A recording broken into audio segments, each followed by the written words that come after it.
आज चाहिँ हामी विश्वको घुम्नै पर्ने 12औं गन्तव्य स्थान यो नाम्चे क्षेत्रमा आएका छौँ। यहाँ एउटा एकदमै प्रख्यात आत्माघर रहेछ। आत्माघर प्रवेश गरिसकेका छौँ। यो आत्माघर भनेको चाहिँ मगर समुदायको चियान क्षेत्रको रूपमा परिचित ठाउँ भएकोले यसलाई पर्मकल्चर प्रणालीमा स्थापना गरिएको रहेछ। यो चाहिँ भेडेटार वार्ड नम्बर 6 र 7 को प्रत्यक्ष देखिएका 113वटा मगर समुदायको पुर्खाहरूका चियानहरूको ढुङ्गा समुदायबाट सहमतिले सङ्कलन गरी निर्माण गरिएको आत्मामा बस्ने घर भनिँदो रहेछ। पुर्खाहरूको चिर आत्माले शान्ति पाउने भन्ने अभिप्राय र मगर समुदायको मृत शव जमिनमा गाड्ने डिजाइनको आधारमा पर्माकल्चर प्रणाली तथा आधुनिक विकासको आधारमा मगर समुदायमा आएको परिवर्तन अनुसार छुट्टै सामूहिक विकासको आधारमा मगर समुदायमा आएको परिवर्तन अनुसार छुट्टै सामुदायिक पुर्खाको भान्साघरको रूपमा यो स्थापना गरिएको रहेछ।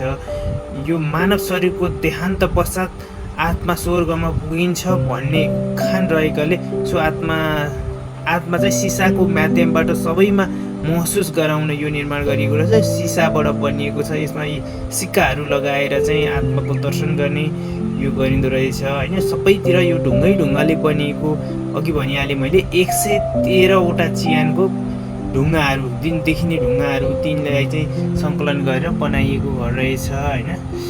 यो हामीले यो बाहिर देखिएको सबै यो काफलको बोटहरू छ। ढुङ्गाहरू बनेको हाम्रो चेलीबेटी यहाँ हेर्दै हुनुहुन्छ आत्माघर। एउटा आत्मा मृत मानिस मरिसकेपछि अथवा मृत अवस्थामा पुगिसके एउटा आत्मा हुन्छ र आत्माको महसुस गरिन्छ भन्ने अभिप्राय नै रहेछ यो आत्माघरको। यही कुराहरू बुझ्यो यहाँ आएर होइन। यो विदेशी लगानी र विदेशी इन्जिनियरहरूद्वारा निर्माण गरिएको रहेछ होइन। यो नाम्चे क्षेत्रमा यो माथि यो डाँडामा अवस्थित रहेछ। वरिपरि जङ्गल छ होइन। जङ्गलको बिचमा छ। हाम्रो चेलीबेटीहरू फेरि यता आउनुभयो। दिदी आउनुभयो। भोजपुर के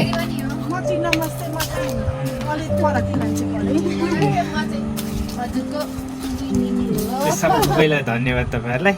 ल तपाईँहरू पनि यो नाम्चे क्षेत्रमा आउनुहुन्छ भने एकपटक यो आत्माघर आउनुहोला होइन। आफै अनुभव गर्नुहोला। धेरैजनाले भन्नुहुन्थ्यो आत्माको महसुस गर्न सकिन्छ भनेर। खै मैले त केही महसुस गरिनँ। एउटा ढुङ्गाभित्र यस्तो ढुङ्गाको घर जस्तो देखेँ, त्यति नै भयो। ल धन्यवाद।